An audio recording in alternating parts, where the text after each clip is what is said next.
Good morning, ladies and gentlemen. Thank you very much for joining our webinar today with the topics academic writing, planning, and strategy. I welcome our speaker, namely Associate Professor Tis Dr. Aidi Ahmi from University Utara Malaysia. Welcome, Prof. I'm Rina Biarbukit, SC, MSc, PhD, AKCA, the head of Accounting Study Program as the moderator of today's webinar. I'm delighted to see you here and hope all of you can participate in this webinar. First, I will read the CV from our speaker, Dr. Aidi Ahmi. Currently is an associate professor at the Tunku Putri Intan Sabina School of Accountancy, University Utara Malaysia, and a deputy director of Research and Innovation Management Center of UUM. He was previously appointed as director of the Institute for Strategy and Sustainable Accounting Development from 2014 to 2018. He obtained his PhD in Information System and Computing from Brunel University, London, UK in 2013, Magister Science in Accounting Information System from Leeds Metropolitan University, UK in 2001, and Bachelor Degree of Accounting from UUM in 1997. Before joining UUM, he worked as an internal auditor with Asia Commercial Finance Berhad. He commenced his duty at UUM as a tutor in August 1999 and was appointed as a lecturer in December 2021. He was authored and co-authored over 80 peer-reviewed technical publications and successfully supervised 7 PhD scholars in his area of the accounting information system, auditing, and e-commerce. Dr. Aidi Ahmi is a member of the Malaysian Institute of Accounting, MIA, and has become Certified Accountant, CAM, since 2007. He had been recognized as Professional Technologist, TS, by Malaysia Board of Technologies in 2018. He is also a lifetime member of the Malaysian Accounting Association, MIAA, and Internet Society, Malaysia. Currently, he is a Vice President of MIAA and a treasurer for the Asian Academic Accounting Association 4A. Dr. Aidi Ahmi has been involved in several AAS-related consultancy projects, including system development in Majelis Agama Islam, Kedah, from 2003 to 2008, and has functioned as a website designer and consultant for several organizations such as Education Malaysia, UK, Ireland, and Asian Academic Accounting Association. He also has been appointed by MDEC as one of the trainers under e-Usahawan program and has been invited as a consultant related with ICT and web development with Polytechnics, MARA, UiTM, UTLC, UEC, and several other organizations. He was recognized by Sarawak Convention Bureau as Convention Ambassador and recently received Anak Sarawak Award 2018. He also awarded as one of the recipients for Anugerah Perkhidmatan Cemerlang in 2004, 2006, and 2013. He also received the Best Student Advisor Award in 2014 and Best Website Award Staff category in 2013. That's all about our CV from our speaker. To shorten the time, I invite Dr.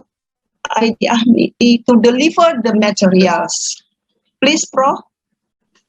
All right, thank you, Dr. Rina, for the very long introductions. I think I already asked Ambas to read the first 2 paragraphs only. She's read the whole sentence.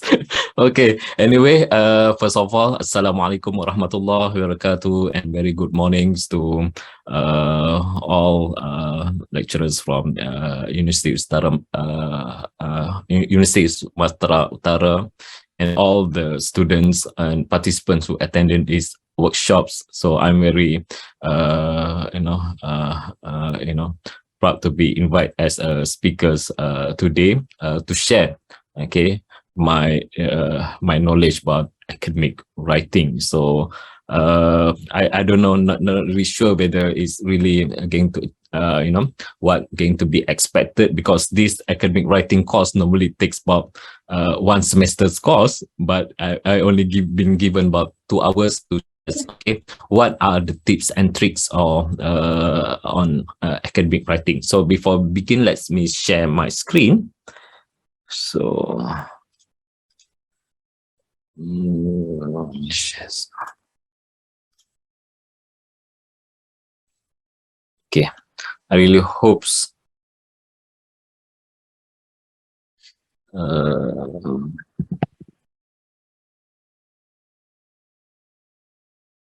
okay. So I really hopes that you can see the screen. Boleh nampak Sudah, Prof. Boleh, Prof. Okay, clear the screen. Okay, give me a few. Okay. Okay. All right. So, okay. Again, thanks to all the participants who attended these workshops today, this webinar, and I really hope that all the participants are in good health, in the comfortable situations to learn about academic writing. Okay. All right. So, that's me. Okay. So I think Dr. Rinal's already briefed me about me myself. So my name is ID. Okay, and my full name is ID Ahmi. Okay, so what has been read just now is actually in my website id-ahmi.com. So this I'm not going to explain about me, but you can see all my informations in my website, in which a lot of trainings and activities that I've been involved in terms of research that been conducted, my list of publications, and some of the materials about teachings, everything is in my website. And for today's and for your informations, okay, so far I actively give talks on bibliometric analysis, okay, and I have a few upcoming workshops and a few books that I recently published related to this topic, in which it actually relates with the academic writing as well, but from the perspective of the how we can show the knowledge structures of the literature. So I'm not going to focus on that, but our focus now is on mainly on academic writing. So how, like I mentioned just now, okay, I hope that the audience will comfortable about the language that I use, because the title is in English, so I will prefer to talk in English, but I will mix, inshallah, with maybe some of the Malay language, or maybe you can ask any questions, or stop me if you want me to explain or elaborate it a little bit. So inshallah, so since the academic writing is actually a very wide scope, and and since the timing is very limited, so I will focus on 3 learning outcomes for today's, in which I hope that by the end of this workshop, all the participants can understand the basic concept of academic writing structure. Okay, search and evaluate relevant sources for literature review, and employ the various stages of the academic writing process. So I'm afraid I've been given 2 hours, right, Dr. Rina, for this webinar. Am I right, Dr. Rina? Yeah. Please. So we're going to end around 12, something like that. Okay, sorry. Malaysian times is 12, so Indonesian time is around 11. 11. Indonesian, yes. 1 jam lebih ini. Yeah, Prof. okay. All right. So, okay. So, all right. So this is what I'm trying to focus on this webinar, inshallah. And I'm not sure how I can share the materials. Maybe I can WhatsApp letters about the PowerPoint and some of the templates and materials that I have in my hands right now. Is it okay? All right. Okay, so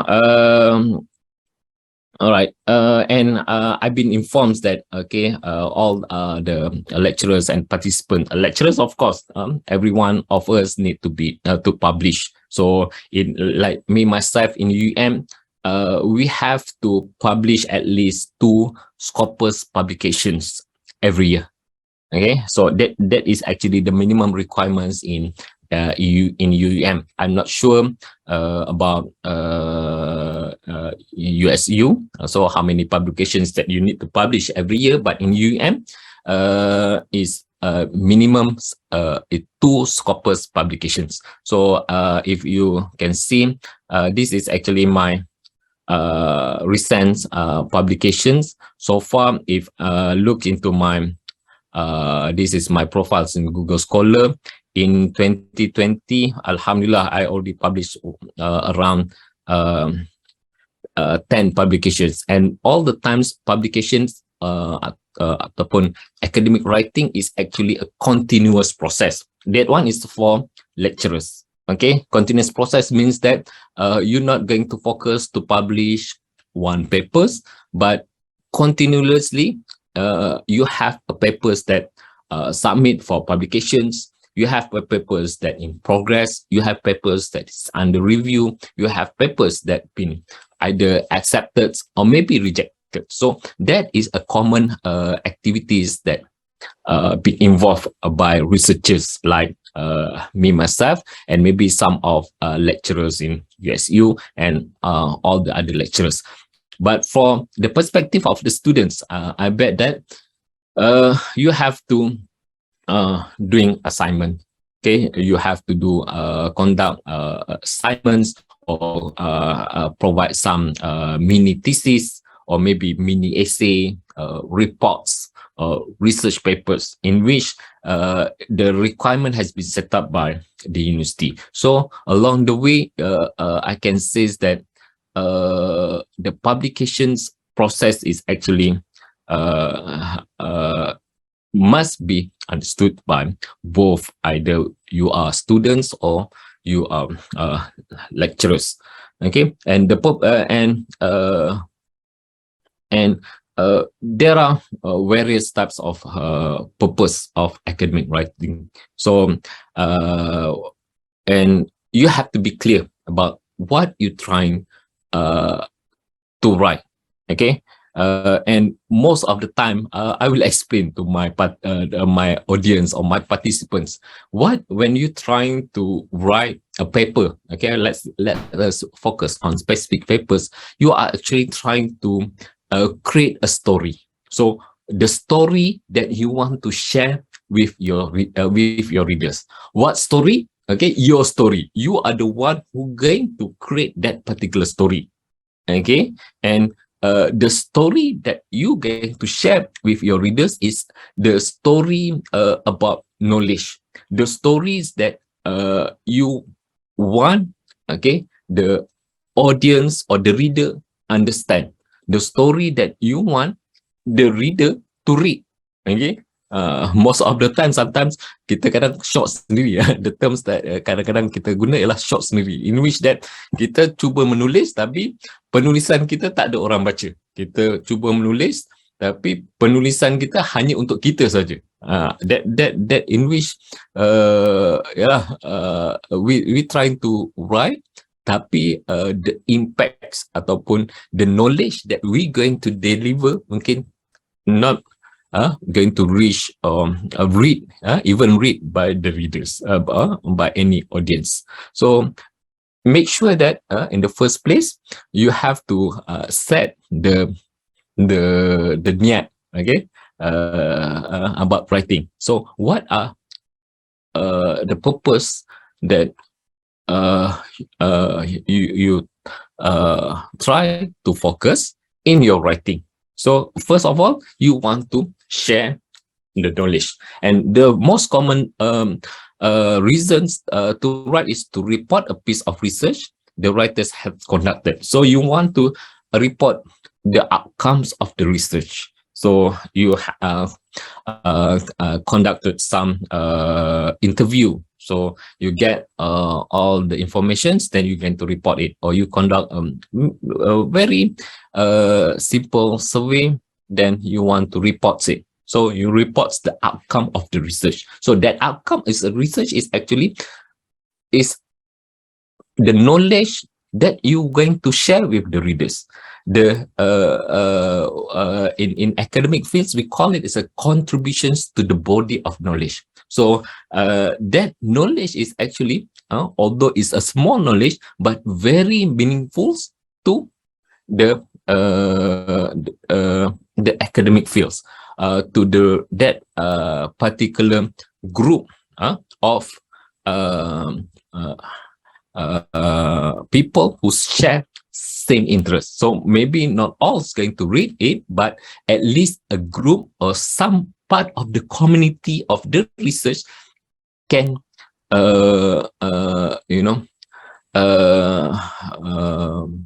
gain the new knowledge that has been shared by you. Okay, so the next one is to answer questions the writer has been given or chosen. So you're going to answer some of the research questions, maybe to discuss subjects of common interest and give the writer's view. So you're probably been given an assignment, and the lecturers going to focus ataupun maybe give you a specific topic for your final year projects, or maybe exam questions, or maybe some essays that you have to do, and to synthesize research done by others on a specific topic. So I just list 4, but there are various other reasons that you can set, but these are among the main purpose of academic writing. Okay, and in terms of writing, although I did mention about you are actually trying to what we call create or a story.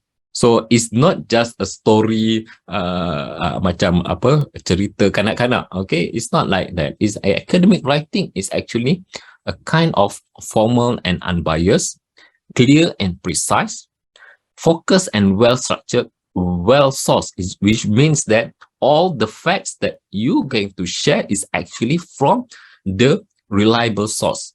Okay, from the source that we can trust and rely on, and it must be correct and consistent. So it's not just a kind of what so called fictions ataupun cerita yang direka-reka atau mimpi, ataupun mungkin based on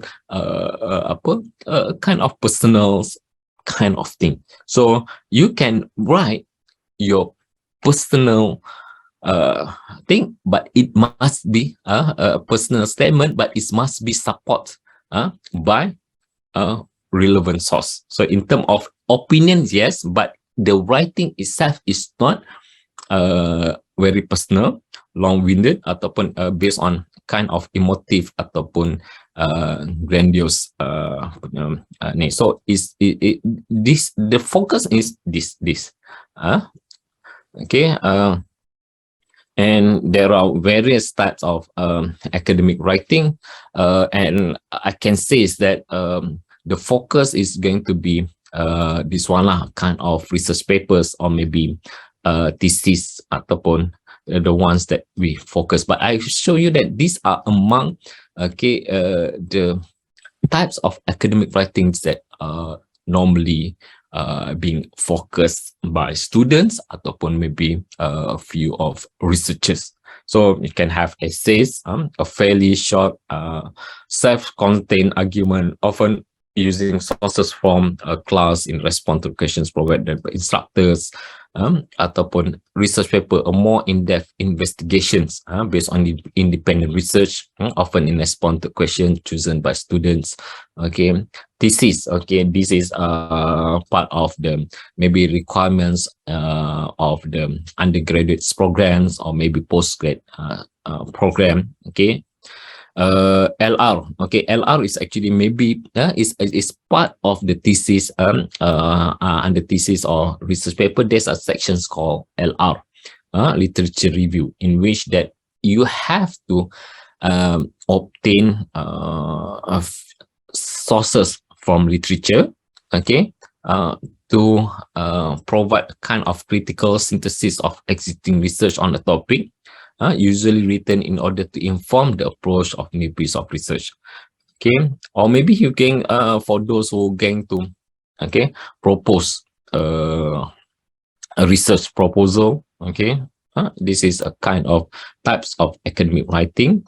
A lab report, so it's been involved about lab experiments, or annotated bibliography, a list of source references with a short descriptions or evaluation of each source.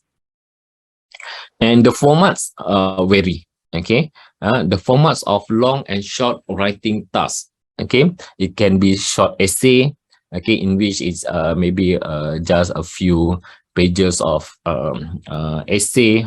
They have introductions, they have main body and conclusions.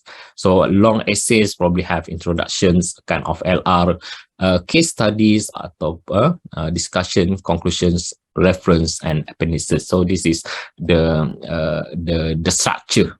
Okay. And dissertations and journal articles. So you must have abstracts, list of content, ataupun table of contents, list of tables, list of figures. So introductions, they have LR. So this is the things that common things that been focused in research papers ataupun final year projects, thesis, or maybe kind of dissertation. So you have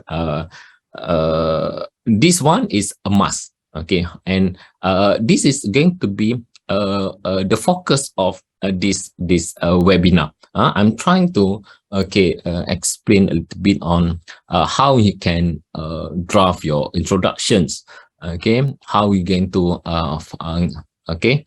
structure your literature review, or maybe find the relevant sources to search. Okay, there are thousands or even I think a million of sources out there that you can search. Okay, but how are you going to get the relevant ones to support your writing? Okay, I will explain a little bit about methods. And in UEM, I actually also teach a research method class. So this part is actually if you conduct a research, okay, this part is very crucial. Okay, in terms how the methods has been involved in order for you, okay, to produce the results or share the results and findings related to your topics, the discussions of the result, findings, and conclusions. So this is, I can think, the focus of this webinar, inshallah. The features of academic writings. There are no fixed rules of the layout of academic writing. So I just Google's the USU USU formats of thesis, and I find out even in USU itself they have a different kind of layout. Okay, from faculties economy and business, they have their own buku pedoman. Okay, and in this sekolah pasca swasta, they have their own pedoman. And I bet that in other faculties and departments, they have their own requirements, in which that I'm not going to focus on that. It's already been set by your institutions. Okay, so please follow the format. So I'm not going to really focus on the formattings, how you're going to prepare the reference, everything, because it's been written in the school's guideline. Okay, so your teachers may give you guideline, or some should ask them what they want. Okay, but there are general features apply to the most format. So I just going to share. I think it's about 7 or 8 minutes video in which that it's explained about the 7 features of academic writing. So I hope that you can listen to this short video.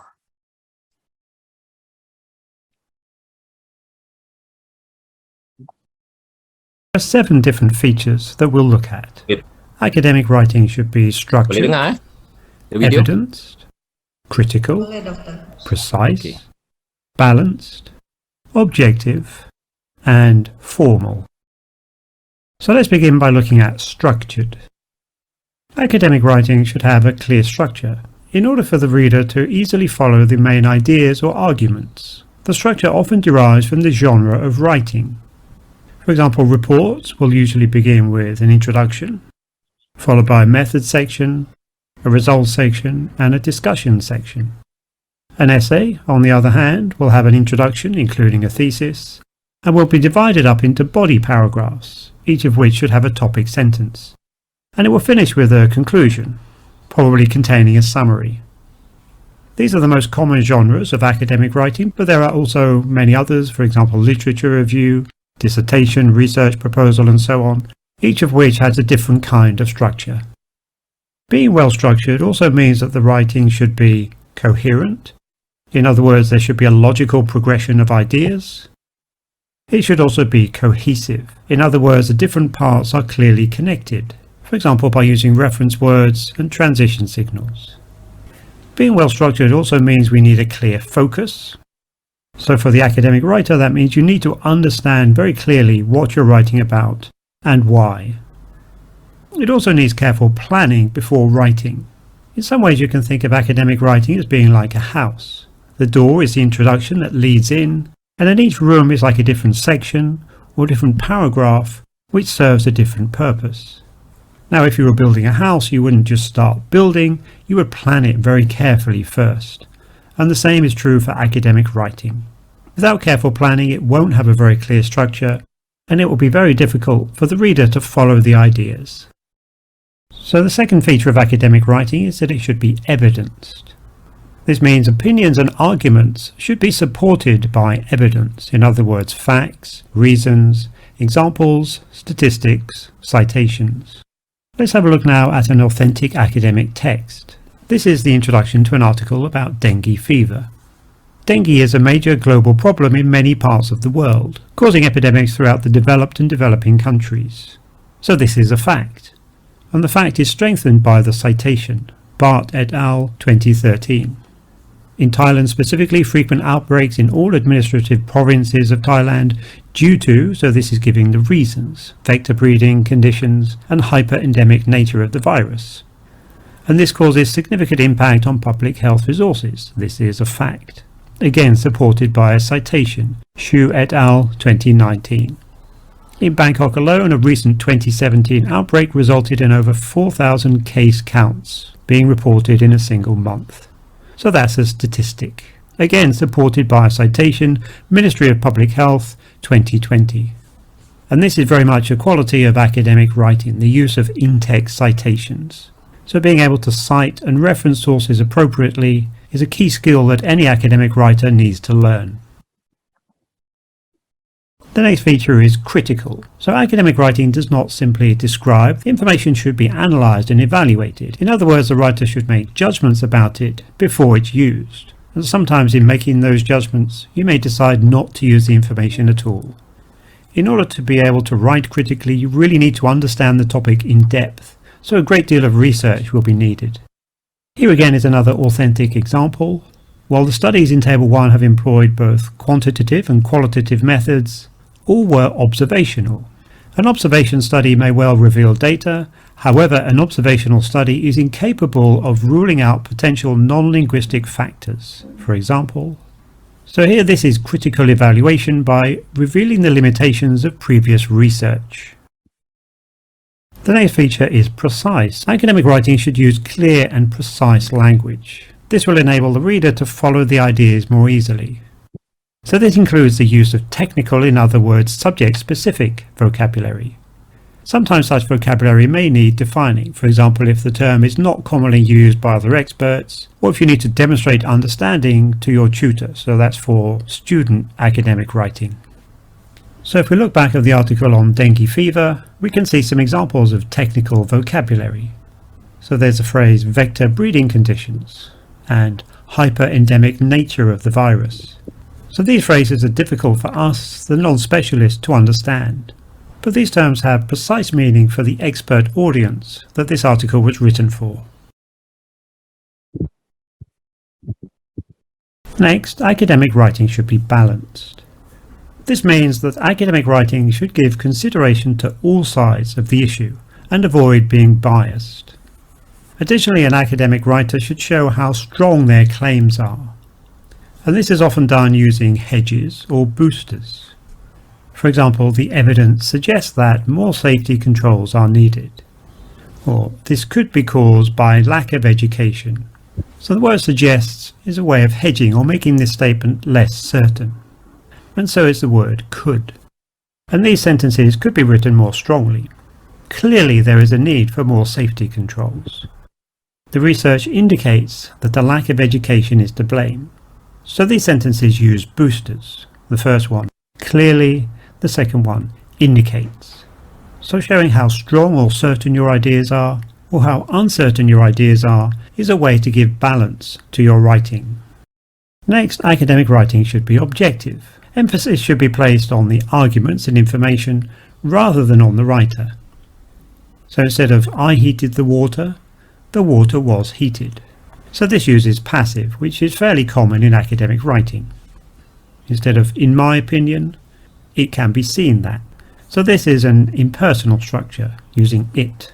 And impersonal structures with it and there are again very common in academic writing. Finally, academic writing should be formal. When thinking about academic writing, this is maybe the first feature that comes to mind. So academic writing tends to use more complex sentences and also tends to avoid contractions and colloquial or informal words. For example, instead of this isn't the case, this is not the case.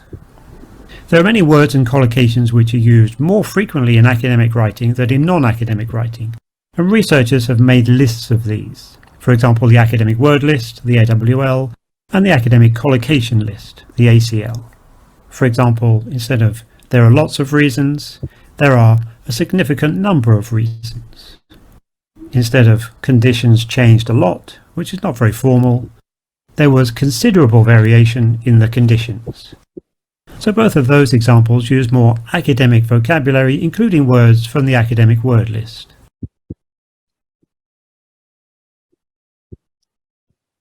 So to sum up, we've seen a definition of academic writing, and we've seen 7 features of academic writing, namely that it is structured, evidenced, critical, precise, balanced, objective, and formal.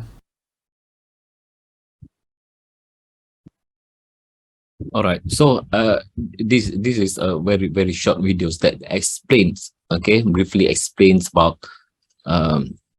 the features of academic writings, in which that it's actually explains about the do and don'ts about academic writing. So what is academic writings is actually all about, in which that there are 7 features that has been explained by the writers just now. But in term, that is the features. But in term of the structures of it, you have to make sure that you really follows your the buku pedoman of penulisan thesis ataupun buku pedoman that has been shared by your lecturers in the universities. So is they part of it, they already explains about how actually in academic writing the requirements, in which that when you try to create a sentence ataupun you try to create a paragraph, you have to make sure that it's been supported. It's not been supported means that you get the informations, the knowledge from the literature, in which I will explain about it later. So in term, then you need, just now they explains about in order for you to draft your papers, you have to, it's just like you're trying to build a house. So what are actually you trying to share with the audience? How you going to structure it? The structure is just like I explained just now. It must include this. Okay, this one. If these structures in research papers, for example, this is a must. You should have introductions. You have LR. You have to have methods, and then results and finding, discussions, and conclusion. So these structures, this part of the I can say heading. So in maybe if you are in thesis or dissertation, instead put it as heading. It may be the chapters of your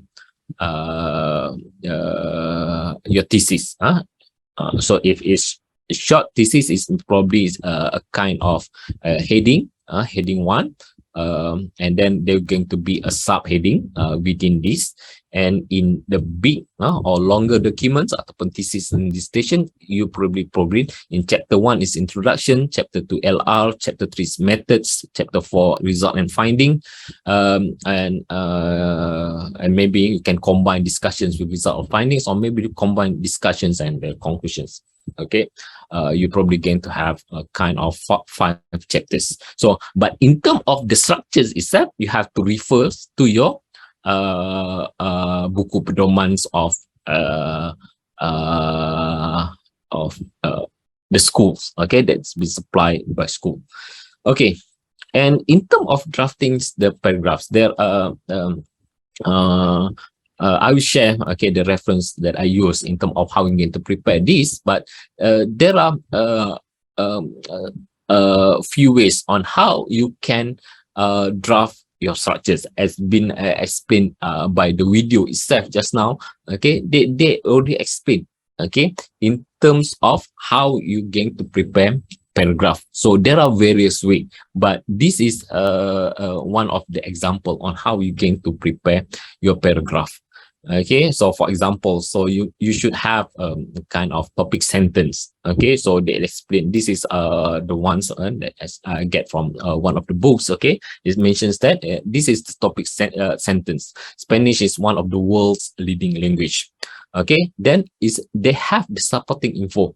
So when you claim this one, so you need to support it. So you not simply say that, okay, this without a proper supporting info. Okay, it is spoken by over 500 million people, mainly in Spain, Central and South Africa, America, and as first of single. And it must be provides a kind of evidence. Okay, so reason this is a result of growth of the Spanish colonies in Central and South America for the 16th century. Okay, then you going to give another extra info. Okay, increasingly Spanish is also widely used in North America, where Spanish language newspapers and radio stations are common. Okay, then you give another extended informations to support your topic sentence. So there are also another examples. So here that okay, like I said, okay, when you trying to prepare a paper, you actually create a story. When you create a story, that story in academic writing must have a kind of supports ataupun a kind of like this one. Okay, the rate of home ownerships varies widely across the developed world. Okay, Germany, for instance, okay, they give this one the statement in terms of example.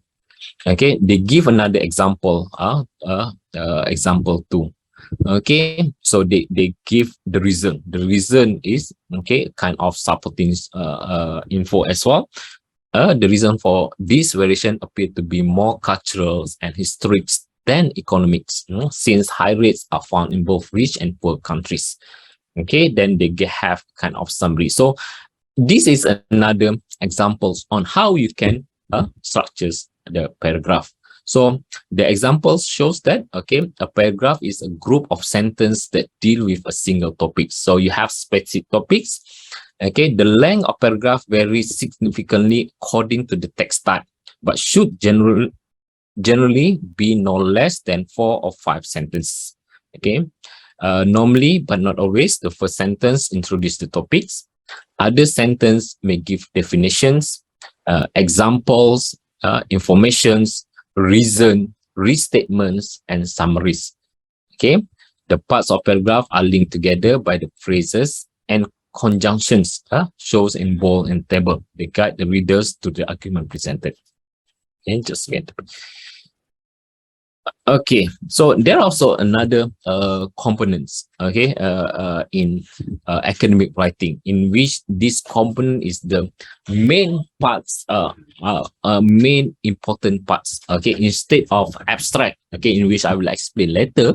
Okay, the ones that going to be firstly read by the readers, especially by the examiner ataupun reviewer, or maybe your lecturers, is introductions part, ataupun those who are not within your areas, but those who first time going to read it, the ones that going to make them read the whole content is introductions. So if you introduction is not attractive enough, so they're probably not going to read the rest. Maybe, I don't know. Okay, but it depends. Okay, on the way on how you going to attract the readers read your papers, and in which that the introductions components is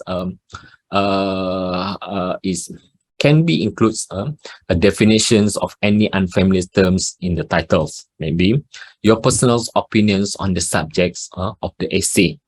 Okay, you probably need to mention some sources you have read on the topics, provocative ideas and questions to interest the reader.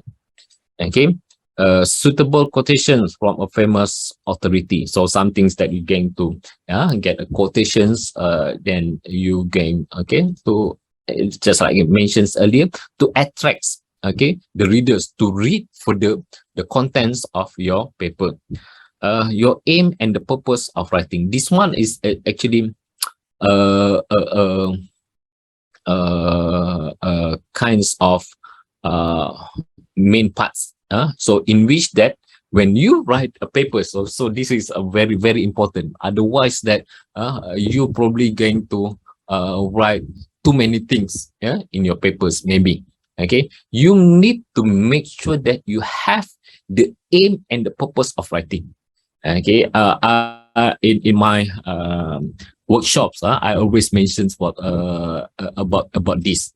Okay, and to make your papers more focused, you need to draft the research questions based on your purpose ataupun aim of the research. Why? Because otherwise you probably end up with writing too many things in it, in which not really align with the objective of the paper. So for example, you're trying to focus on one thing, okay, but you end up with, okay, things that not really align with the aim of the papers. So this one is you have to make sure that you are clear about the aim. Okay, the methods is maybe, so this is actually a kind of, okay, components that normally found, but what I'm can suggest, okay, like mentioned here, there's no standard patterns of introductions, since much depends on the type of research you are conducting and the length of your works, but this is the common structures. So you have definitions of key terms, relevance background information. So okay, you're probably going to have a problem statement. This one is in thesis is actually required. If you're going to submit in high impact journal, Q1 journal, for example, you have to make sure that you are clear to the editors and reviewers of the journals about why the papers that you're going to produce, okay, is really important and needed to be published. So that is the main part. So I can say that I publish a lot, and I submit. I get quite a number of rejections for my publications, in which that I, of course, okay, you may be frustrated with the rejections, but it's actually built you, in which that you know what are the requirements from the perspective of the high impact journal. This is what they really want. Okay, they want to know that, okay, why your papers are really importance to be accepted or to be published in their journal. So this is actually part that what so called importance by the readers. And this is some things about of course the kind of the argument to support your problem statements, ataupun something the arguments for you to make sure that you knows the gap. There are possibility that, okay, the same topics that you're going to propose is already been published by others, okay, in which you need to cite their works and explain about what are the gaps ataupun what are the things that has not been covered by previous researchers but going to be covered by you. Okay, so in which this is important, because I tell you this because I already recently, okay, my papers has been under review, okay, and the reviewers requirements is very high in terms of the way on how you develop this kind of problem statements. And another further things that really want is the contributions of the paper. What are the important contributions of your research paper, mainly to the readers of their journals, to the readers of their the research community. Okay, I recently submit to one of the the AIS type of journal, accounting information system. My area is actually from accounting information systems, and I teach currently programming, database, and system analysis and design. Although I also from the accounting school, but we have a program called Bachelors of Accounting Information System. So my main focus is on the accounting information system. So that is actually one of the my targeted journals, but the requirements to submit to that journal is very high, so in which I share with you right now. Okay, and this one I already explained just now, the purpose or aim of the papers. It must be there, and this is what actually I suggested.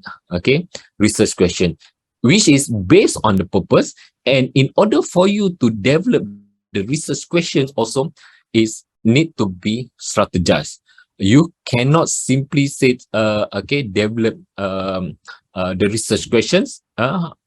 Previously I just list, okay, based on this what so called this, based on this the aim of these papers. Okay, we have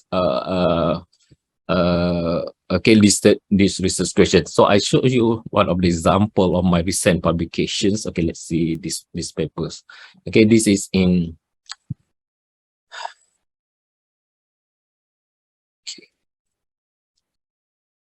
Just want to show you our recent publications, okay, in which how we design this part of the introductions.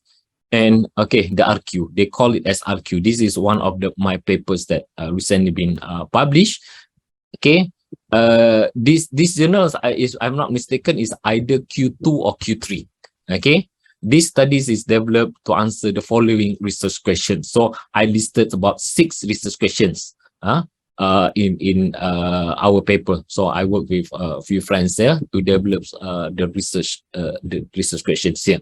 But okay, in another papers, okay, they don't want simply like this. So it's depend to which occasions ataupun which journals that you're going to submit to. So if Q2 or Q1s, they're probably going to accept the way on how you write this RQ. But in another high impact journal, every RQ need to be supported with certain arguments. How you actually derive these research questions. How you actually derive this kind of research questions. So I can say that my first papers among my first papers that I published in Emerald, okay, I think, okay, this is the one.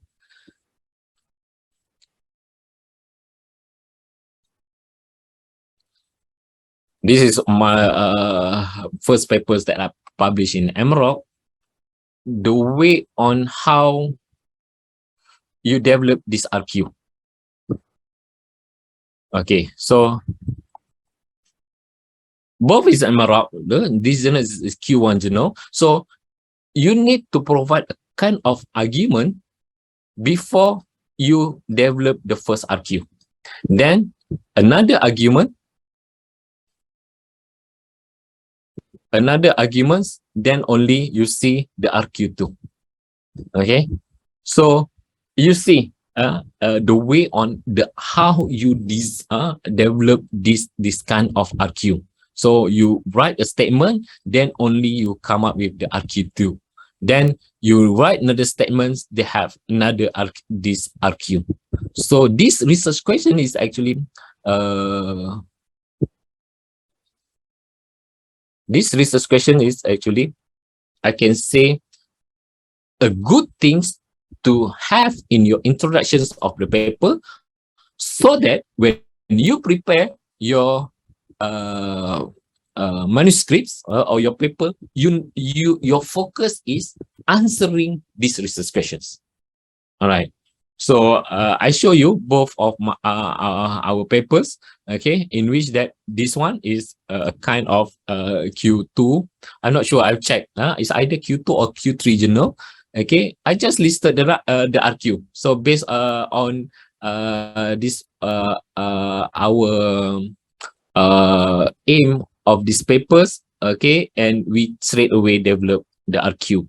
But in high impact, another high impact journals, each RQ need to be supported. So this is the way on how okay, like I said earlier, is the requirements is varies among journals or the evaluator or maybe the examiners of or reviewers of the papers, and maybe a kind of outline of the papers. So this one is how you can design the output. So these papers is structured as follow. So this is the kind of common thing. So maybe for in terms of your if you are undergraduates students, or maybe you try to submit in Q4, Q3, this one can be accepted. So if you're going to submit in Q1 journals or other high impact journals, the requirements or the approach is a kind of little bit different. So this is how we can design the introductions. Okay, so this is the way on opening sentence. Okay, so opening sentence also sometimes okay, is sometimes is hard for us to start with a new paragraph or a new topic, how are you going to start? Okay, so there are few suggested patterns. Okay, it's based on the time phrase. Okay, for example, currently the control of water resource has emerged as a potential cause of international friction. Since 2018, electric vehicles has become serious commercial propositions. Before 1950, antibiotic drugs were not widely available. In the last 20 years, newspapers have faced strong competitions from the internet for news and entertainment. So this is something that how we going to start our first sentence. All right. Okay. I'm not yet come to the conclusions. So I just show you how we can going to drive the conclusions. I will explain about the other. This is part of the of your papers. Okay, so this is kind of suggestions. Okay, although there's no fixed pattern, a common structure for essay conclusions or research paper conclusion is something that you're going to summary the main findings of the results. Okay, link back the original question to shows it has been answered. Okay, reference of the limitations of your works. Okay, suggestions for future possible related research, and comments on implications of the research. So this is suggestions in your conclusions part, in which that when you design your, this is part of introductions and conclusions. So the first parts and the end parts of your paper. Okay, so no fixed patterns, but this is what comments or what I can suggest if you're going to write your conclusion. So you know that in introductions part what you should have, and in conclusions part what you should have. Okay, so the first and the end parts. So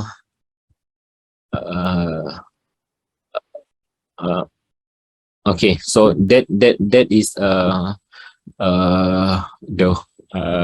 first I can say and in terms of introductions and conclusions.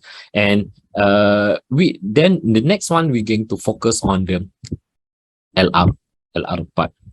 Okay, so literature review. So this is the in academic writings ataupun in research papers, this part is actually the important parts to support your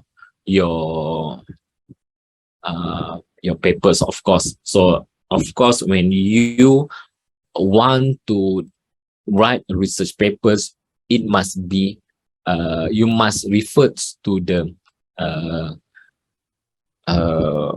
relevant source or some of the literature, okay, in which that of course when you not like mentioned that it must be evidence, in which that in order for you to write a papers based on certain topics, okay, whatever topics, maybe in accountings or business or in whatever areas that it come from, okay, you have to make sure that you have looks into the previous study, you looks into the literatures that has been written in the past. Okay, so when you write thesis, dissertation, research paper, you will likely to have to conduct a literature review so to situate your research within existing knowledge.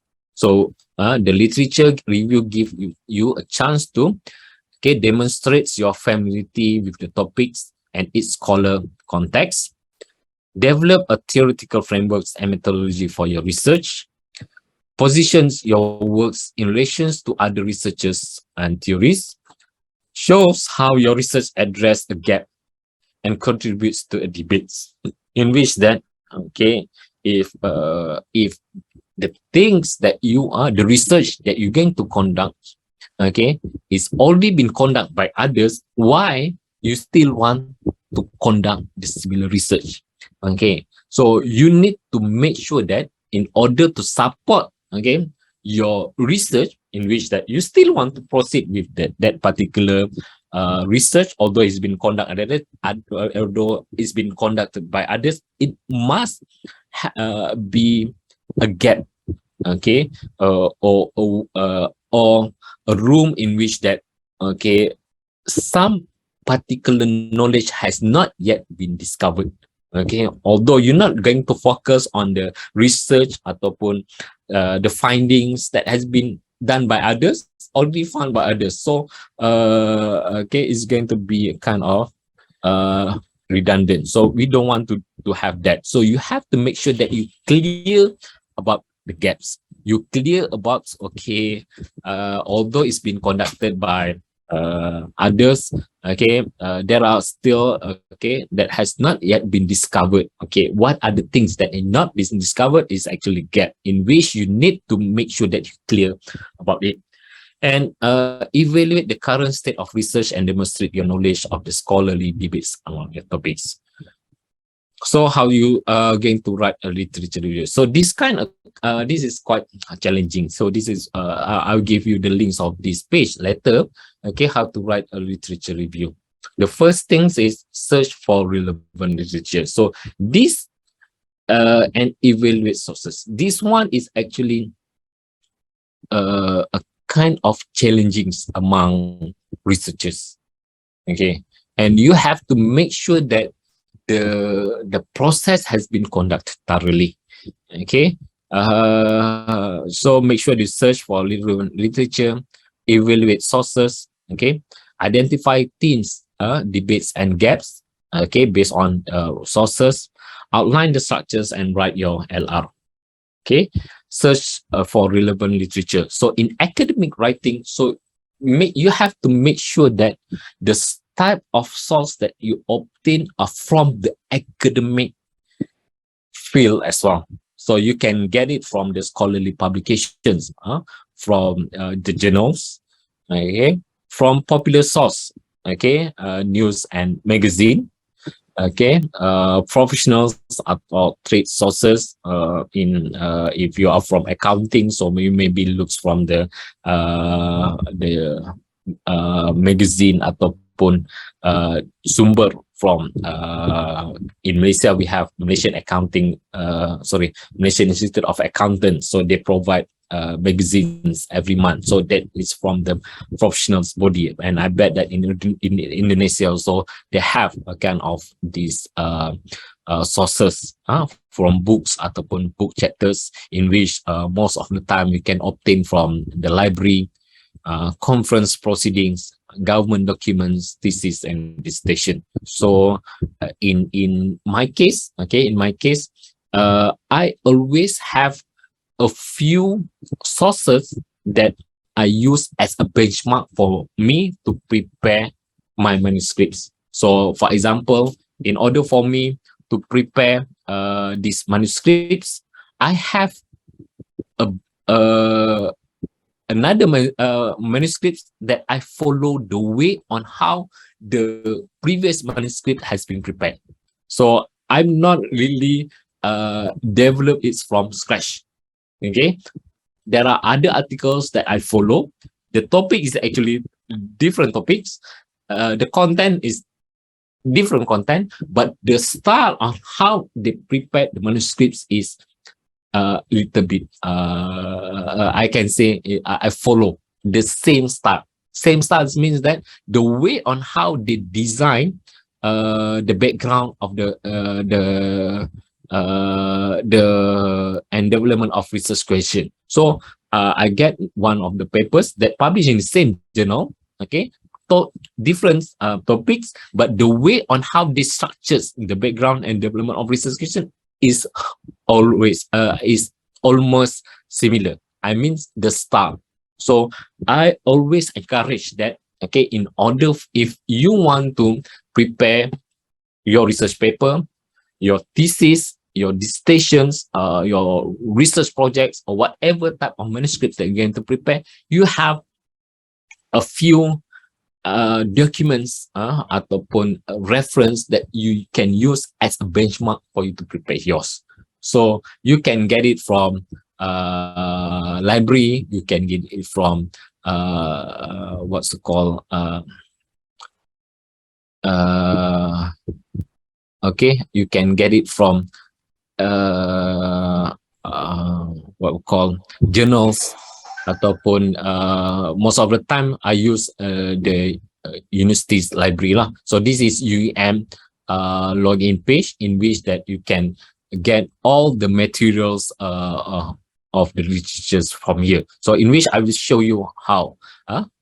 What time now? So and you have to make sure that, okay, I'm going back, okay, you know which the source are relevant and can be used for literature. So for example here, which of the following is the credible source and why? Okay, due to time constraints, I actually want to have a kind of activities that every one of you can what's so called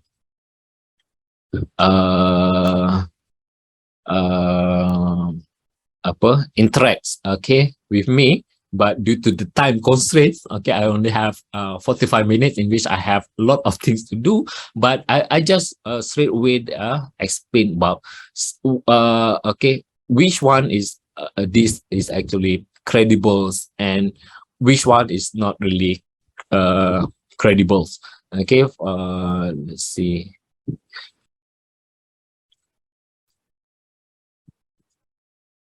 Where is it?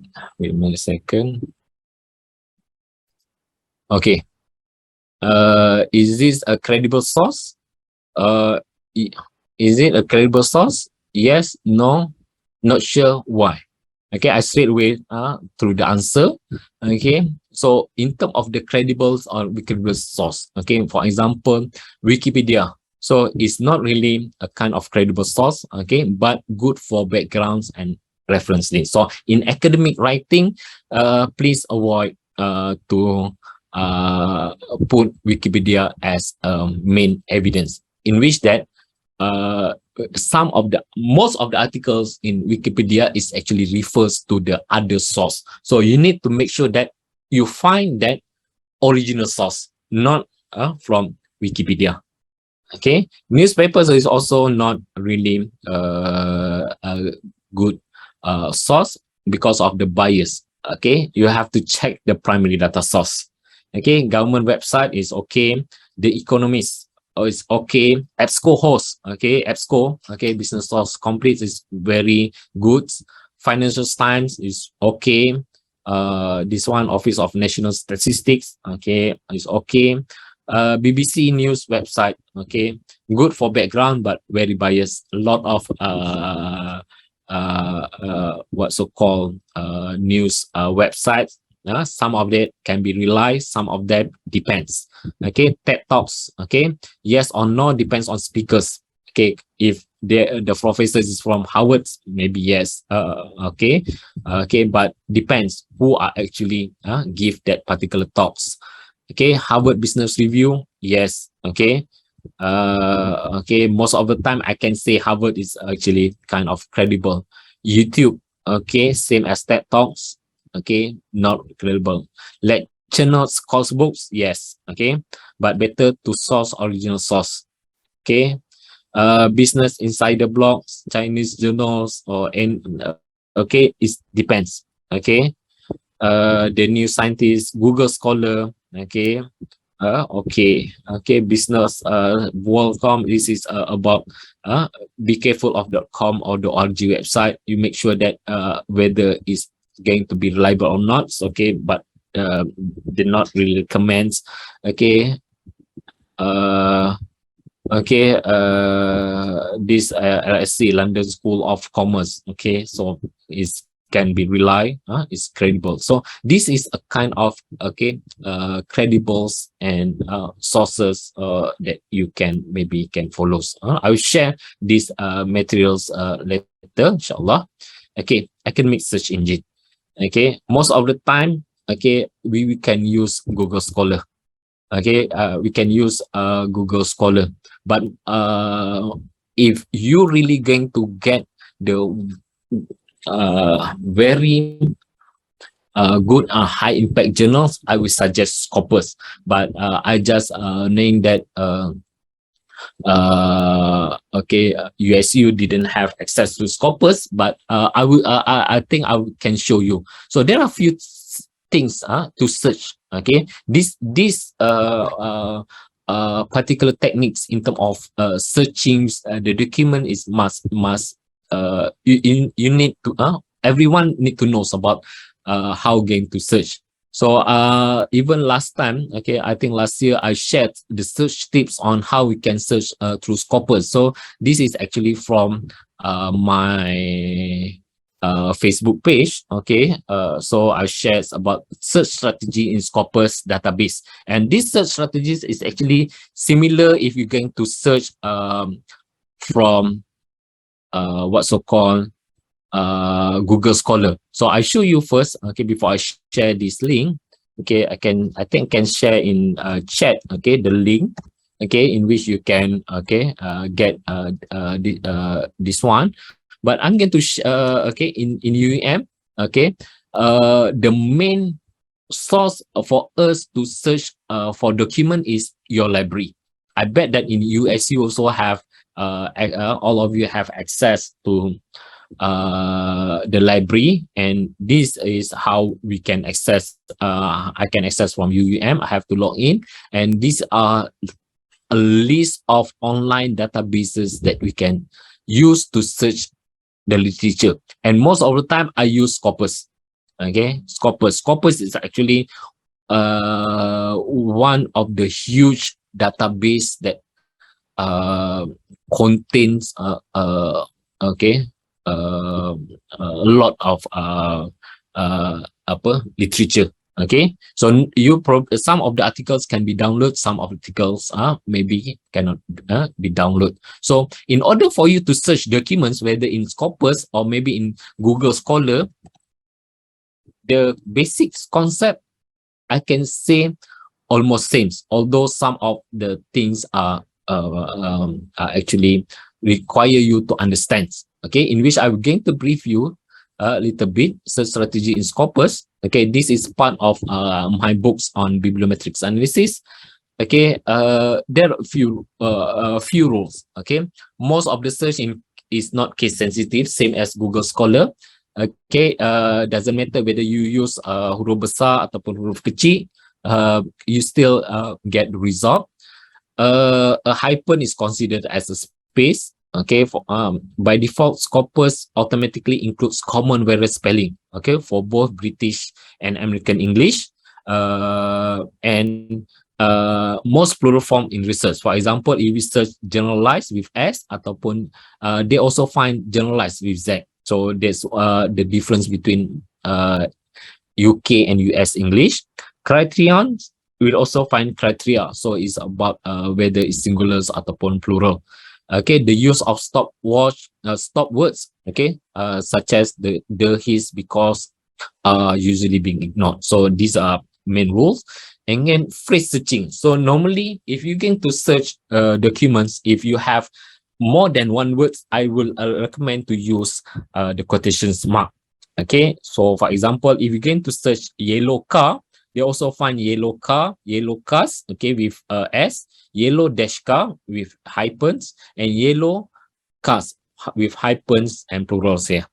Okay, so if you're going to find exact phrase, you're going to use curly bracket. So I always use quotations mark if the words are, for example, accounting information system. So if I didn't put accounting information, the quotation marks, so it will search all the words. So, but if I just want to have to search for accounting information system, I have to put this quotation mark. Same search, whether you use Scopus ataupun you use what we call Google Scholar. Okay, and then Boolean operators. So you need to understand, okay, about the use of these operators, the use of or, and not. So if you use or, normally if the terms have a kind of synonym, okay, so if I have a synonym, you have to make sure you can use or. If or we retrieve result that includes any items of the search terms, broaden result. And we retrieve result that includes all items of the search terms. They will gain to limit result. And nots will exclude the retrievals of the term from search or eliminate the search term. Okay, for example, so if I'm going to search about e-commerce, commerce, okay, I can put like this something or electronic commerce. So you know that you need to make sure that you know the keywords to be used to search the documents. So you need to be clear what are the keywords that you can going to be used to search the documents related to your topic. Okay, and you need to use all the possible keywords. So the keywords that are going to be choose is varies depend on the subjects. Okay, I have another books that I explain about the search strategy. Okay, this is about this is another okay, contents of my book to search the documents. Okay, for example, if your topics is about green procurements in higher education, so this is suggested to be, you need to identify the synonyms of the keywords. So this green, okay, usually associated with sustainable or environmental and eco-friendly, while procurements on the other hand is related to purchasing, buying, acquisitions. For higher educations, the words such as university, graduate school, higher learning, college, or polytechnics, tertiary school, higher institution, and higher HEI are among its synonyms. So you need to know, okay, this is straightforward title, but the search strategies is ataupun the keywords that you need to choose, you need to be careful. Okay, so in which that each word, green procurements, higher education, have various kind of synonym, in which you need to very strategize to search these particular keywords in either Scopus ataupun in Google Scholar. Right. So the search that you conduct here is actually need to be very strategized. Okay, I come back to the books, so I can say that at the end of the day, okay, this is the keywords that I use to search. Memang banyak. Alright. Okay, patah balik kat sini. Okay, so you need to know the word to use all. And is actually if you're going to have, for example, just now, I use the and here, okay, to search green procurements and higher education. So the in higher, okay, so I use and if you're going to exclude some of the keywords, you can put and not. Okay, so they will exclude or retrieve the terms from the search, so eliminate some of the terms. All right. Wildcard, okay, this one is I think only apply for in Scopus. So if you use wildcard symbol, question marks, it will find like this. Woman will find women's ataupun women. So if put question mark here. If you put asterisk, okay, sustain will find sustain, sustainable, sustainability, sustainments, and so on. Okay, everything's that come with here. So you need, in every search engine that you use, you have to know, okay, the tips and tricks here. Okay, otherwise you probably not really going to find out what you're trying to look for. You can also use proximity operators, in which that, okay, for example, if you use option within and words or precede by, okay, it will find out the different way of searching. For example, text W6 reform will find text reform. reform of income tax, reform of personal income tax. All right. While if you search green free/3 building, we find green buildings or green public building, green office building, green roof in university building. So this strategies is actually need okay to be understand okay by the authors. Okay, so this is actually okay the tips to search okay in Scopus. So if I search same things the way on here, okay, you can search within okay the good things about Scopus, you can search within article title or maybe article title abstracts and keywords. Okay, if you going to use it within what's so called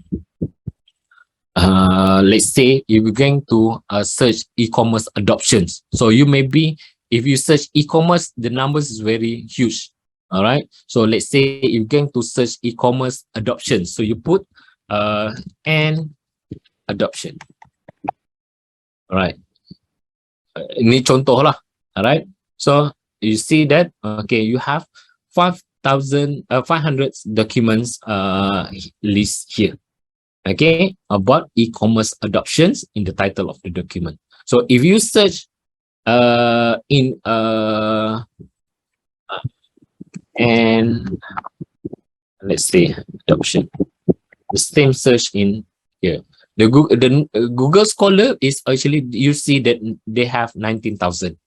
Okay, but this one they search within the full article. So if you want to limit it, you can just put all in title. So you search within the title of the document, and you see the difference is because of okay in Google Scholar you have 6,000 plus, in Google Scopus you have 5,500 plus. This one is 600 plus. Okay, why? Because not all documents that indexed by Google Scholar is indexed by Scopus. Okay. Sorry dokter. Yes. Sekarang pukul 10.30 waktu Indonesia. I think we masuk ke question and answer session. Okay. Boleh I habiskan sikit lagi? Okay. Right. Okay, sikit lagi. Okay, so this is a kind of sources, academic source. There are also other academic sources, type of sources that you can search. Okay, and then in terms of your going to structures the LR, okay, I can say that there are a few ways you can develop your LR either by chronological, okay, trace the development of topics over time. You can structure your LR based on thematics in which that each LR have its own theme, and you can also based on the methodological way ataupun theoretical way. So I have a few papers that okay that structure each of these papers according to these ways, okay, in which I also will share. And the important let's say before this, and okay, important part in writing is try to avoid plagiarism. Okay, plagiarism means that you taking ideas or words from other sources, and make sure that okay without giving credits to the authors, make sure that if you take from others, which is also is fine, but you need to know how to paraphrase and give credits to the authors. Plagiarism can be avoided by understanding the issue involved. It's essential to use wide range of sources for your writing and acknowledge these sources. In UUM, we have turning in to check the plagiarism. Okay, but if you along the way, if you write, you knows okay, you make sure that you knows that you're not copying other people's work. So in which that very important. And writing and reading tools. In my case, I this is common. The one that I commonly use is Grammarly. Okay, I show you. Okay, Okay, this one is very good tools for us to one, check your grammar. Second is to what we call check the plagiarism as well. So I'm not sure whether you can see this one. Okay, this one is very good tool. This is one of the papers that I currently work on. Okay, okay, in which that why sorry, it takes a little bit while. Okay, this Grammarly tools is very good in order for you to check in terms of grammar, in terms of your writing, in which that it can suggest okay okay the straight away suggest the structures of writing in the way that align with the requirements within academic writing. So I always use Grammarly to proofread my papers. Okay, this is the tools that I can say very good. Qples is good for paraphrasing, and Scholarly is good for you if you have many papers. Okay, to be read, you can use Scholarly, in which they going to help you to summarize your paper. You can just upload it and they will summarize for you. So you can read the things that has been summarized by the tools. So tools, writing and reading tools is actually very good for what's called uh, uh, authors or writers. And I also use for short papers, I recommend to use BibGuru. BibGuru is a reference tool. So I also have actually draft a kind, sorry, draft journals articles here, in which that you make sure that you know how to work with Microsoft Word, okay, and use this what we call as they call it as a navigation tool. Okay, so I will share this with some of you as well. So this is actually you should have in your papers for you to easy works with longer documents, or even journals also good. And in terms of drafting the paper, okay, you have to make sure that okay all the structures is actually been followed. And in terms of okay, the ones that I highlight earlier, okay, to be placed in the proper sections of your thesis. So I'm afraid that I've don't have time, no, don't have a very you know, a longer time, but I will explain about BibGuru a little bit, just a little bit. So I'll share with you the what's so called about the link how to use it later. But I just want to show you. Okay, for example, it say if you want to cite this document, so put as a reference, you can just put the DOI number here, and it will automatically find the article for you to prepare the references. So you can just copy the citations and then paste it in your reference here, simply like this. So you will know that, okay, without type one by one the way on. So this is where the fastest way how you can create the references. And most of the time references is actually in academic writing is actually very important parts, in which that when you refer to someone else's works, you have to put in this list. And okay, and this is the one of the fastest ways on how you can use the tools in using BibGuru. So this is some of the references. okay, that you can read further in terms of what I explained just now. So I think the Dr. Rina dia highlight about the Q&A. Okay, so I think I can open for Q&A.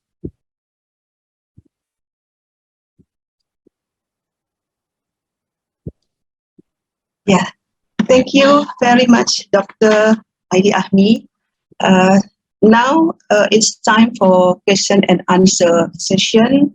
Please, all the participants, lecturers and students, if you have questions, please tap the raise hand button or type the question at the message box. It can be in English or Melayu. Boleh. Okay. Irawadi Barus. Okay. Oke, thank you. Makasih Bu Rina. Yes. Makasih Prof. Izin bertanya, Prof. Ya, boleh. Saya menggunakan bahasa Melayu ya. Boleh. Ya. Saya juga melakukan semacam penulisan. Tapi penulisan yang saya lakukan itu beberapa adalah kajian atas kebijakan yang dilakukan pemerintah. Pada saat penulisan itu ada satu pendapat saya yang menyatakan saya berbeda pendapat atas kebijakan yang dilakukan pemerintah. Example gini, pada saat pandemi pemerintah itu memberikan semacam tax insentif.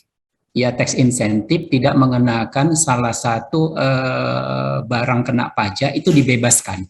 Barang kena pajak itu dibebaskan seperti pembebasan atas pembelian unit baru sehingga PPNBM-nya itu 0. Ya, PPNBM 0. Tetapi menurut saya sebagai penulis, kajian atas kebijakan itu kurang tepat. Karena apa? Karena pembelian unit baru itu tidak menyentuh kepada seluruh level masyarakat yang pada saat pandemi itu sangat membutuhkan basic need, ya itu. Pada saat hal ini saya menulis semacam implikasi atau semacam perbedaan saya berbeda pendapat dengan kebijakan. Saya menuangkannya itu di bagian mana ya, Prof? Untuk hal ini. Izin bertanya itu satu. Yang kedua, sumber penulisan saya ini kan terbatas lebih kepada APBN. Jadi karena ini kebijakan fiskal yang dilakukan pemerintah Indonesia, saya lebih banyak melihat kepada aktual pencapaian APBN, pencapaian pajak dan seterusnya gitu. Apakah perlu ini saya sajikan juga sebagai keterbatasan informasi bagi penulis? Oke, itu aja, Profesor. Terima kasih. Alright. So. Okay, the first one is about the perbezaan pendapat. Okay, dalam in academic writings normally that I use, kita merujuk kepada literature. Okay, in which that bila kita berbeza pendapat, which is fine, okay, to be raised in your writing, but you need to have support. Okay, support your arguments with the literature. So make sure that although I can say is that we not always agree with what has been said by the government, okay, or any other people. So in which that perbezaan pendapat tu is normal, common. But in order for us to argue our differences, we have to make sure that we have a supporting documents, supporting literatures to support with our argument. So that is the very important part. You cannot raise whatever things that you feel, but it's that need to be support with literature. Okay, same things that you mentioned about the limited number of sources. Okay, limited number of sources because the possibilities that kind of studies has not been conducted by others before. So in order for you to get more literature, you are supposed to be the ones that you going to conduct that study. So you need to go for interview, you go for survey, get the feedbacks from the proper respondents. All right. So I think that's supposed to be my answer. I hope is you can satisfy that one. Okay. Okay. Thank you, Prof. So in academic, I think is very important is support from the teacher. Okay, there's a comment. I read the chat box. Is it okay, Dr. Rina? Okay. Does the use of basic English word affect the rejection of Scopus Q1 journal publication? Does Scopus journals have to use advanced English words, and whether the use of writing tools can be trusted completely? Thank you. Okay. All right. So there are quite a number of questions here. In terms of basic English, normally I use simple words. In writing, academic writings, as what has been, if you've seen from the video, it must be precise. Okay, you're not going to write a kind of poems, a kind of bahasa yang berbunga-bunga. Tidak. Okay, we try to use a simple English in which that our statement is very straightforward. My main language is Melayu, bahasa Melayu juga. Okay, so my supervisors, okay, always use keep it simple. Okay, use simple English words. Okay, so as long as the message arrive, should be no problem. Does corporate journals have to use advanced English words? No, not necessarily. Okay, so I seldomly use advanced. Okay, then whether use of writing tool can be trusted completely? No. Writing tools is just for help us to, for example, I show Grammarly just now. It helped me to detect the error. Okay, error, okay, you can trust. But in terms of some of the suggestions, you need to reread. So it might not be trusted completely, but you can check, okay, what are the things that has been suggested by the tools and what are actually that you really want to write. So I really hope it's answer your question. Yes, Sisi Magrifah Rahma. Okay, Nawal ya, boleh saya tahu berapakah muka surat yang terbaik untuk menulis research proposal, dan adakah research proposal perlu mempunyai 6 struktur yang Dr. cakap tadi, bermula intro hingga conclusion. So research proposal ni dia lain sikit lah. Okay, research proposal ni of course you don't have research proposal ni normally the first 3 chapters. Dia ada introduction, dia ada methods, dan respondents most of the times, and main importantly the research questions, research proposal is actually the contributions of your research to either research fields or the contributions of the proposals to the country, the novelty of the research. Okay, so that is actually in proposal ni lain sikit. Okay, you have to show to the funder lah, especially. Okay, your research is actually really important to be proceed. Okay, in which that you need to, okay, novelty of the research, your contributions of the people, and you need to explain why your research is important to be proceed. Okay, why the problem statements too. Okay, so you need to clear about that one. Okay, because otherwise, if you're not going to convince your funder, you probably didn't get the grant. Okay, so does the use of basic English words affect the rejections of Q1? I think this one already been answered. In writing a thesis or proposal, we write a phenomenon in background sections. Usually we mention it from the wide to narrow, good from the generals to the specific. So the question is, what is the limit of convey the phenomenon? So we can conclude that is clear to background writing. Thank you. It depends. Okay, writing ni dia a kind of seni lah. Penulisan ni merupakan satu seni. Okay, seni ni dia tak ada right or wrong. Okay, but it's the way on how you create the story. If you create a story that can convince others, so the chance for the papers to be accepted is high.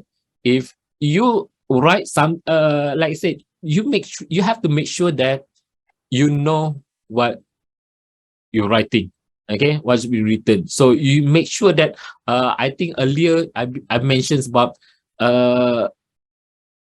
you knows that okay, this is the objective of the paper. What are the things that you really want to share with the audience? You want to share with the readers. So the story is up to you. Okay. Sometimes maybe what you're trying to ask is actually whether it can convince the evaluator, the examiner, or the reviewers. Okay, that is actually the main part. Yeah, if you write the thesis ataupun dissertation. So, but yes, you the way on how you create that particular story must be dia ada inilah dia panggil connectivity. Okay, dari satu paragraph ke paragraph lain must have a connection. So let's say if you cerita paragraph ni is cerita pasal satu benda yang lain, another paragraph dia tak ada sangkut paut, then of course the story tu tak cantik lah. It must have a flow. Okay, ada flow. Okay, daripada satu sections ke sections yang lain, daripada satu chapter ke chapter yang lain. So I hope I answer your questions ya, Unique. Pak Ibu ada link absent atau tidak? Okay, ni lain berikut. Okay, so I think I answer the relevant. Okay, thank you, Doctor. Live transcription, please mention your name. Ni ada apa? Ada one more raise hand, Dr. William. Yeah. Okay. Thank you, Doctor. It's a very interesting topic, Dr. Aidi, Ahmi. I hope this topic can answer the students' problem about the motivation and skills to do academic writings. So I want to ask one thing: how to attract students' interest in writing? Is this about natural talents, or do you have any tips for writing paper? Okay, it's very tough question. For student, I think is actually the motivation is actually the lecturers lah, of course. Okay, the motivation is actually the requirements of the program for the students have to write. So I think in term of motivation is actually first thing is about the interest of the topic itself. Okay, the student have to make sure that they really interest about the topics. Is the thing is sometimes we give topics, the topics is not really going to have interest among student, but the end of the day student still have to do that. Okay, yang tu tak boleh nak lari. When you become a student, okay, you have to make sure that you suka ke tak suka kena buat. Alright, because it is requirements of the program. Okay, suka tak suka, you have still have to do it, and then you need to make sure that you yourself have to create the interest about that particular topics. Okay, last time I still remember that one of I have two subjects that I didn't really like. I didn't like economy. Okay, but I scored economy. Okay, subject economy is I have two subject in economy during my undergrad. I don't like that subject, but I still score. Okay. Because of like I said, whether you like it or you don't like, you still have to do it. And then in terms of reading, like I said, you have to make sure you knows where to find the relevant source of that particular topic lah. And yang tu memang kena buat yang for student they don't have choice, but for lecturers, okay, I bet that okay, in term if you're going to conduct a study or research, you have to make sure that okay, you know your topic of interest within your ni lah. So in term of motivation, lecturers kena ni lah. But in term of myself, not just students, some of the lecturers also don't have really a kind of motivations to write. Like me myself in last time, okay, I if you look into let me share my screen. If you look into my publications, okay, my publications, okay, this is actually my citations, okay, in which that I didn't active writing in during this period, not really active writing, because during this time I don't have a kind of motivations to write, okay, but only I think I start during these periods, okay, I can say I actively write because of, okay, the requirements of universities to publish. Okay, so I always tell myself, what are the things that going to motivate me to write? Okay, one of the things that force me is actually the KPI of the university. Okay, but you have to make sure that that is actually not the main focus of your writing. The main focus of writing is to share knowledge. Okay, so the motivation is here is actually for you to share the knowledge. Dengan niat is to share the knowledge. What knowledge? The good knowledge, the very meaningful knowledge. Okay, to be read by others. Okay, sometimes like I mentioned earlier, sometimes a lot of researcher ataupun student dia menulis hanya untuk short sendiri because of KPI. KPI suruh publish, they publish. But at the end of the day, the impacts you didn't receive the impact. Why?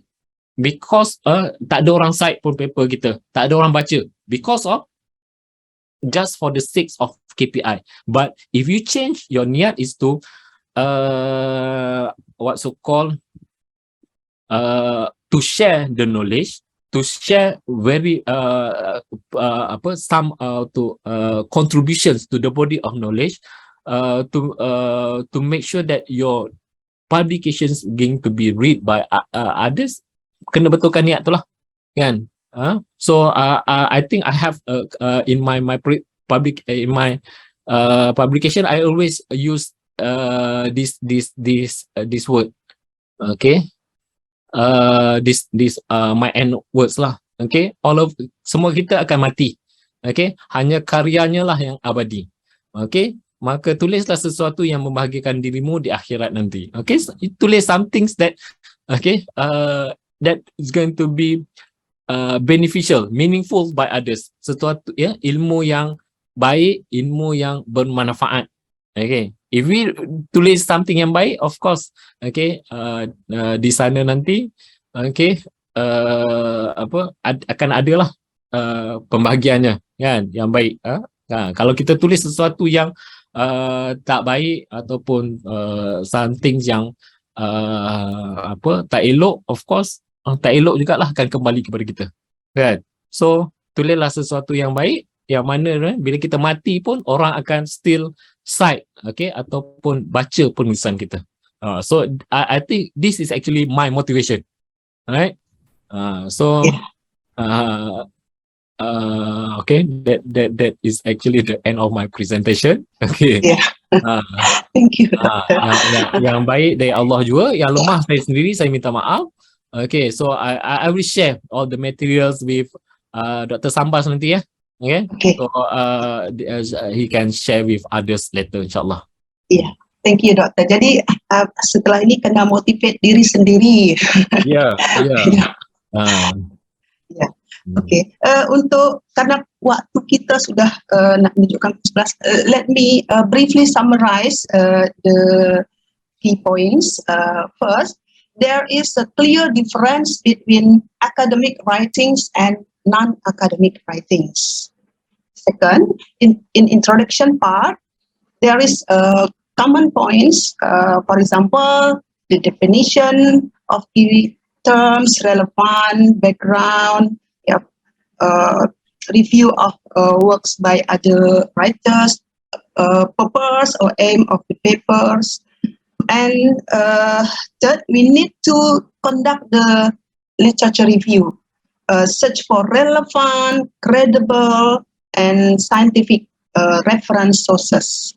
Jadi untuk student, jangan gunakan Wikipedia, for example, dan gunakan literature review seperti Google Scholar, High Impact Scopus Journals, Web of Science, and others. Dan Untuk webinar kita tadi sudah ada pertanyaan-pertanyaan student sudah terjawab dengan baik. Ya, kami mengucapkan terima kasih ya. Thank you Prof. Dan that's all our webinar. Thank you for your contribution and your attention. See you in another meetings. Thank you. Okay. Thanks to all the participants who listens to my talk just now. I hope that the knowledge is beneficial to others. Okay, you can WhatsApp me or link me with my Facebook. If you have any further question, just WhatsApp or send the message to Facebook. So I already share my Facebook link and my website just now, so we can communicate through that. Okay, thanks all. And thanks to Universitas Sumatera Utara for inviting me to share a very little knowledge about academic writing. So, thank you. Thank you, Prof. Dr. Aidi Aimi. Thank you for lectures and the students.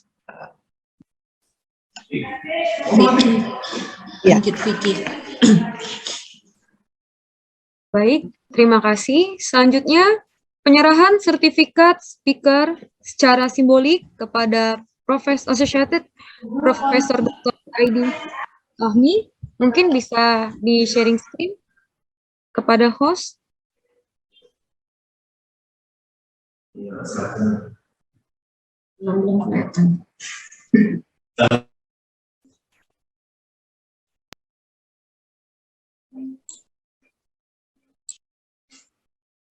Sekaligus penyerahan sertifikat moderator secara simbolik kepada Ibu Dr. Rina Bukit.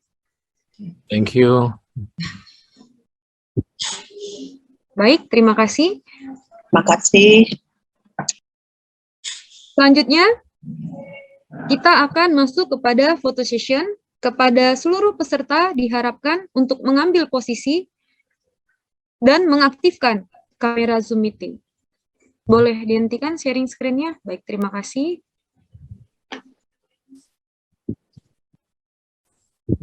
Yang pertama,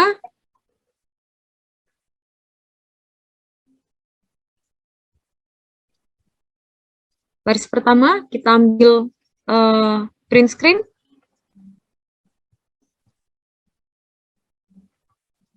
Selanjutnya, baris kedua.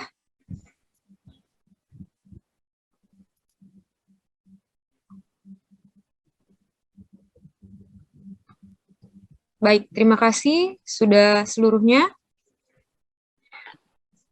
Kita telah sampai di penghujung acara. Terima kasih banyak kepada narasumber, moderator, serta peserta yang telah mengikuti webinar ini dari awal hingga akhir. Semoga ilmu yang diperoleh dapat diaplikasikan dalam kehidupan kita sehari-hari. Saya selaku pemadu acara menyampaikan permohonan maaf atas salah kata dan perbuatan. Laut biru, indah berseri, pasir putih, tepi bahari. Saya pamit undur diri.